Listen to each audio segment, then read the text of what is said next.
Tell us about one CQ Brown. Right. General Brown is currently the Air Force Chief of Staff. He was nominated to be the Air Force Chief of Staff by President Trump. And he was confirmed by the Senate on a vote of 98-0.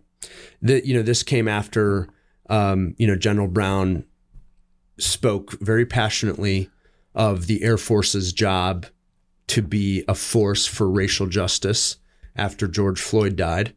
And again, he was nominated after that. And he said something interesting during his nomination hearing. He wanted senators to hold him accountable for two things: the readiness of Air Force aircraft and the readiness of Air Force pilots to be able to get in the air at the drop of a hat.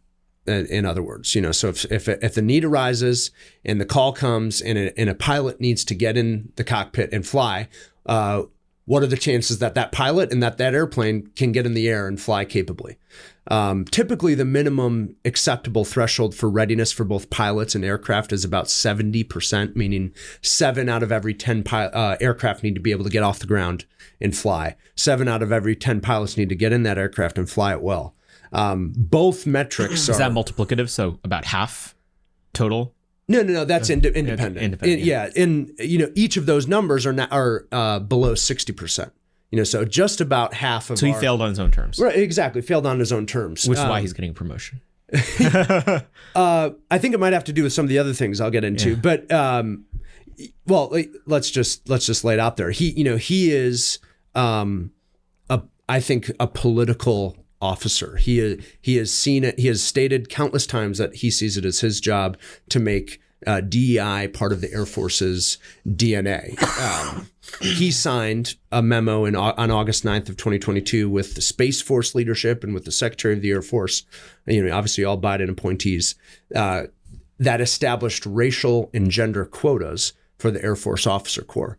Now, even if you're someone who thinks that diversity goals are part of military personnel policy, you would think that racial quotas to even dictate to the fact that white men should only make up 43% of Air Force officers, whereas right now white men make up about 60% of Air Force officers. You would think that be a bridge too far, but it's kind of come with shocking silence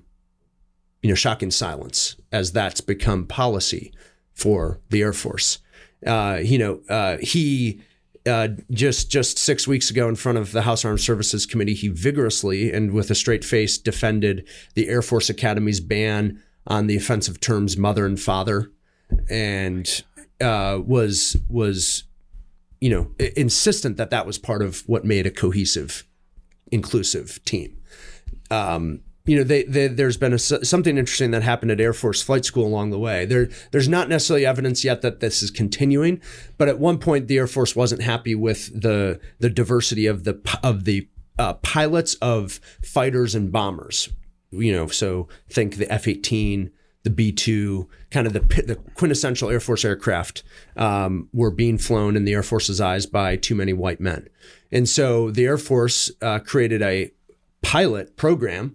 Where Air Force flight school classes were kind of the normal demographic breakdown of the country, or the typical demographic breakdown of a flight school class, 60+% white men and on down, and replaced that class with something they called America's class, which directly reflected the racial and gender demographics of the nation. They had to stop those flight school classes because those were not producing enough qualified pilots to fly the most complicated and important aircraft in the Air Force arsenal. But again, this was a program directed from Air Force leadership, so you can take all of this into account with General Brown, and maybe if all was well, we'd have to just kind of hold our noses and vote yes and support his nomination to replace Mark Milley. But something is clearly wrong. One last vignette from December of last year to May of this past year, all B-2 bombers, which are kind of the Batwing, really sleek looking aircraft, are only nuclear excuse me, I always get this wrong, our only stealth-capable nuclear bomber, all of those were grounded, meaning they weren't allowed to fly for the first time in the history of that platform's existence. They're up in the air now. I think I saw them at an air show online the other day. Why were they grounded? But we don't know. And supposedly there was an accident, but I think it has to do perhaps with the fact that the Air Force also released in 2022 the statistic that Air Force bomber pilots, the ones with really long missions and supposedly intense training requirements, only fly 7.1 hours per month. I think a lot of Delta pilots will surpass that. Got to create more time for diversity trainings, Will. Well, that's the question. What else are they doing? I had an old friend of mine text me from his 4-hour Pride Month training at a base in Louisiana the other day. What does a Pride Month training entail? I hope it's not practicum. Well, it entails the insistence that someone tolerate all viewpoints and all lifestyles. I see. I wonder if that includes traditional Catholics, but I don't want to ask in some level. So my point is all is not well. But I think the scariest thing is I don't know if there's a vote against General Brown in the Senate. I don't know if there's a single one. I'm hoping someone will be willing to ask him a hard question with all of the evidence, that I think can upset defense hawks. I think it can upset culture warriors. I'm wondering if that's enough to get someone to ask him a hard question during his Senate hearing. But we should assume that he's going to be the next chairman of the Joint Chiefs of Staff, even with all of this. What would it take? I mean, is it a 60 vote threshold for him to get confirmed? I don't think so. Okay. But I'm not a whiz on Senate procedure. Perhaps there's a way where that is the threshold. But ultimately, I think it's a simple majority confirmation vote, much like judges are voted on now. So what? I mean, this seems to be a classical case of failing upward. But what would we need to look for in somebody to lead the Air Force in a future conservative administration? Obviously, hopefully, flying more than 7 hours per month. But what can be done to improve readiness and get rid of a lot of these like quotas, gender trainings, that sort of thing?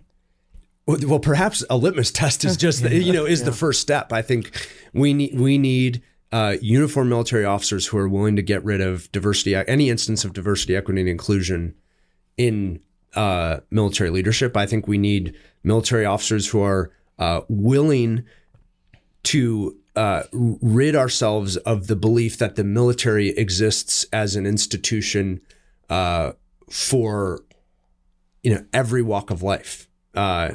It's not.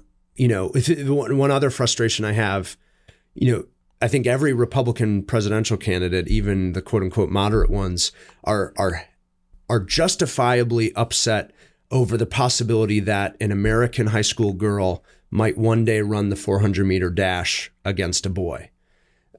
But no one seems to be upset about the fact that same high school girl, when she turns 18, will be able to sign up and jump into an infantry trench line and fight and die, under the same conditions as men, as a soldier or as a Marine.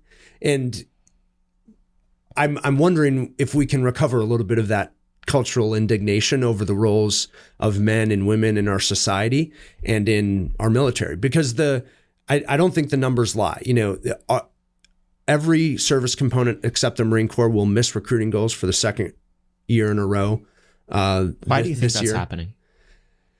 I think it's a few reasons. I do think that 20 years of the war on terror has given the kinds of people who typically sent their sons to fight those wars the sense that their military service is disconnected from the interests of the American people. And that is, I think, this fundamental mistrust that we have to solve. And I don't know if that will be able to happen in another administration. But I think the second kind of bucket of reasons is a fear or a distrust of politicized military leadership. The Army in 2021 and 2022 leaned hardest into appealing to folks of different lifestyles. They ran ads hopefully infamously, but maybe famously, on the soldiers who had two moms and how the Army was the place for them. And the Army missed recruiting goals by at least 25% last year. And they're going to do so by at least that much again. And keep in mind, the services set their own recruiting goals, and they also decide when they tell Congress if they've missed those goals or not. So these numbers are worse than they were. I think they're much worse. There are some people who've come forward for our project who say that they are much worse than the services would officially lead on. But those together, a distrust of our leaders' ability to get us involved in conflicts that genuinely support America, and to represent institutions that are at the very least apolitical.